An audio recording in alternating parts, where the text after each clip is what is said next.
ہم کئی بار یہ سن چکے ہیں کہ ہم مٹی کی پیدائش ہیں، ہمیں اللہ نے مٹی سے پیدا کیا ہے، لیکن کیا ہمیں یہ بھی معلوم ہے کہ اللہ نے ہمیں کس طریقے کی مٹی سے پیدا کیا ہے؟ اللہ تعالیٰ کلام پاک میں ارشاد فرماتا ہے کہ ہم نے انسان کو سڑی ہوئی بدبودار مٹی سے پیدا کیا ہے۔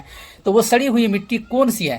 اگر ہم کسی مٹی کو لے کر ایک گڑھا کے اندر رکھ دیں اور وہ مٹی 10 دن یا 15 دن اس گڑھا کے اندر پڑا رہے اور اس میں پانی بھرا ہوا رہے، ہم پانی میں اس مٹی کو گھول کر رکھیں تو اس مٹی سے بدبو ضرور آنے لگے گی۔ ہم نے کئی بار دیکھا ہے کہ جب ہم کسی کیچڑ بھرے راستے سے چلتے ہیں تو ہمیں کیچڑ کی بدبو آتی ہے۔ اصل میں وہ کیچڑ اس لیے بن جاتا ہے کیونکہ اس کے اندر پانی رہتا ہے۔ جب وہی مٹی سوکھ جاتی ہے، جب دھوپ پڑتی ہے اور دھوپ میں جب سوکھ جاتی ہے تو وہ مٹی سے پھر بدبو نہیں آتی ہے۔ انسان کو جب اللہ نے پیدا کرنے کے لیے سوچا تو فرشتوں سے حکم کیا گیا کہ وہ مٹی کو لے کر آئے، اور فرشتوں نے جب مٹی لے کر آیا، پانیوں میں مٹی کو گھول کر رکھ دیا گیا اور اس مٹیوں سے بدبو آنے لگی۔ تو یہی اللہ تعالیٰ ارشاد فرماتا ہے کہ ہم نے انسان کو سڑی ہوئی بدبودار مٹی سے پیدا کیا ہے، اور آج اس انسان کی اوقات دیکھیے، آج اس انسان کی حیثیت دیکھیے، آج اس انسان کی اعلیٰ درجہ کو دیکھیے۔ وہ انسان کبھی اس بارے میں سوچتا ہی نہیں ہے، اگر سوچتا بھی ہے تو کبھی اس چیز کو لے کر غور و فکر نہیں کرتا ہے۔ بھائی، ہماری پیدائش تو مٹی سے ہوئی ہے، لیکن ہماری نسلوں کو بڑھانے کے لیے اللہ نے ایک کے بعد دیگر ایک نطفے سے ہمیں اس دنیا میں بھیجا۔